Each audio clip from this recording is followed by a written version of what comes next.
Chair, Thank you, Chair. thank you. The chair recognizes our host Congress member, Ms. Titus, for 5 minutes. Thank you, Mr. Chairman, and thank you to the witnesses. All this technology is great. I think I am a Luddite.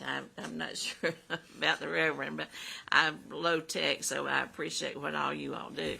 But I want to take a step back before you encounter the technology. With international travelers, here at Harry Reid, they often these planes land in the middle of the night. And then the people are left on the tarmac because there's nobody to receive them, nobody to check their papers. They wait for hours. This is not a good experience as we try to increase international tourism. I think that we'll hear from the convention center. They've even offered to pay overtime to get some of the officers there so people could be processed sooner. Is there any way, I would ask you, Mr. Martell, to have some kind of collaborative agreement so we can get people to be there and check people in, and then they can take advantage of all this technology? But we got to get them off the plane first to have somebody there to greet them. Ma'am, thank you for your question.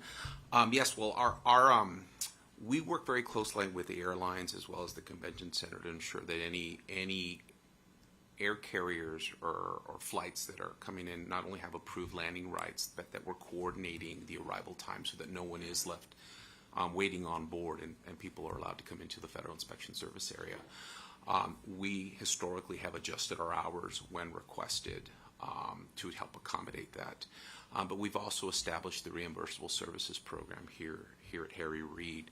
So in the event that a flight is arriving well before or well after hours outside of our normal operating hours, there is a mechanism in which the airline through the Port Authority can pay for the staffing that's needed to clear the flight.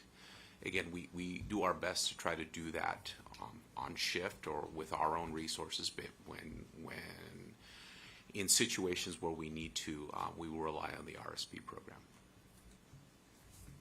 Can I add to that, Ms. Burke?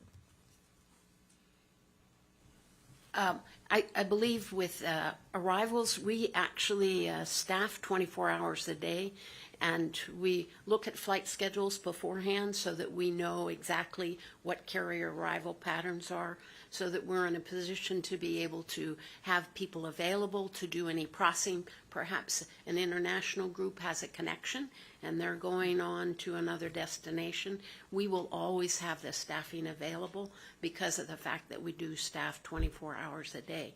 It's far more limited in the wee hours of the morning to have passengers to process, but that's certainly one of the things we take great pride in, working with the airlines closely to make sure we know those schedules, and if there's any deviation, they notify our coordination center so that we can adjust and make sure that we have adequate people. Well, as we try to get more international flights into Las Vegas, I think that'll be important that we maybe look at those arrangements, see if we can enhance them in any way. I know that TSA works well with pre-check and all, but we've heard more complaints about global entry. And one of the problems seems to be the backlog in the application process. Some of that was COVID, some, I don't know, maybe you can address it. Mr. Martell, are you trying to do anything about that backlog? Have you gotten it down? How can we help? Yes, ma'am. Thank you for the question. CBP has been working on addressing the backlog. We've done this through remote interviews for global entry renewals.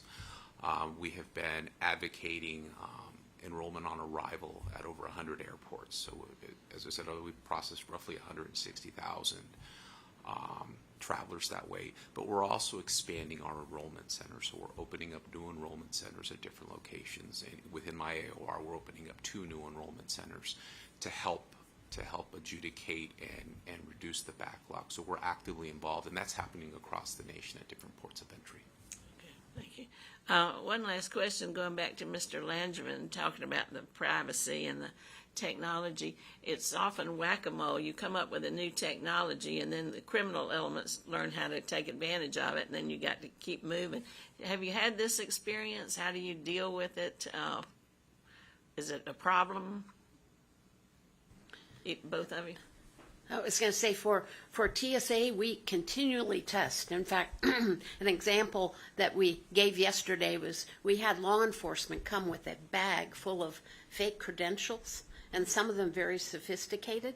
And the equipment that we have and the software caught every one of them.